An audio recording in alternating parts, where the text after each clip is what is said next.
31-17 win on SNF over the high-flying Dolphins. Now, the Eagles were the favorite, and the Eagles played like the favorite yesterday, and they played a damn good game. But there's just something about that Miami team that just really intrigues me. And they just made a few little mistakes last night, but they could have won that game last night. And if they were to rematch or something like that in a Super Bowl situation, I would double back down on Miami, because I don't know if they want to see Miami the second time around, because Miami figured out a lot of things in the second half defensive wise. It's just that they got tired. They were gassed out.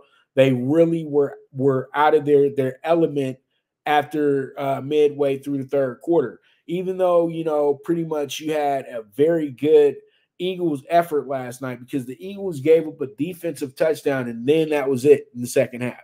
First half, they went a little back and forth, but when it came to that second half, you had a team in Miami that looked poised to come back and make this a firefight, but it just never happened. And really, it goes back to the Eagles spending most of the fourth quarter on the field and pretty much the last few minutes of the third quarter on the field. They were on the field for, I would say, a good 15 minutes of game time in the third and fourth quarter to really force the Dolphins' hand. And then the tush push was just a very significant, workable play last night.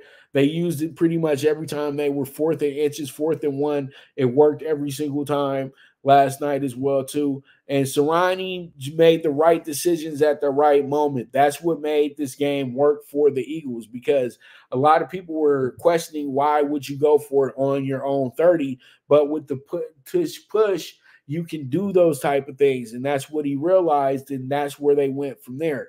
And that, to me, changed the whole dynamic of the game when they went on it on that down right there to ensure to themselves that they were going to win this game, and they weren't going to put it in the punter's hands. They weren't going to put it in the defense's hands.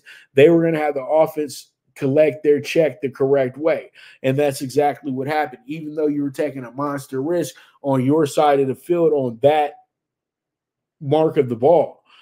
So it was a very, very good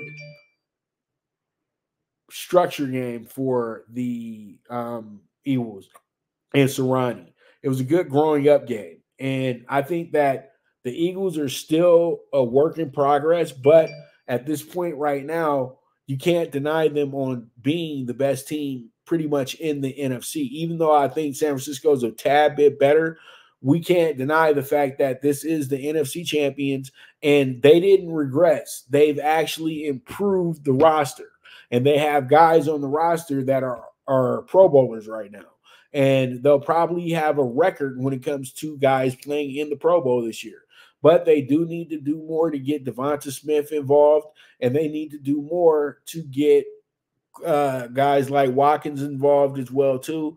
So it's a lot of things that they're still working on. They're still putting together. But I truly do feel that the unit that's carrying this team is the defense. It's that simple. The defense is playing lights out football. Slay is leading the backfield. Then you have Jalen Carter, Leonard Davis. Those guys are disruptive.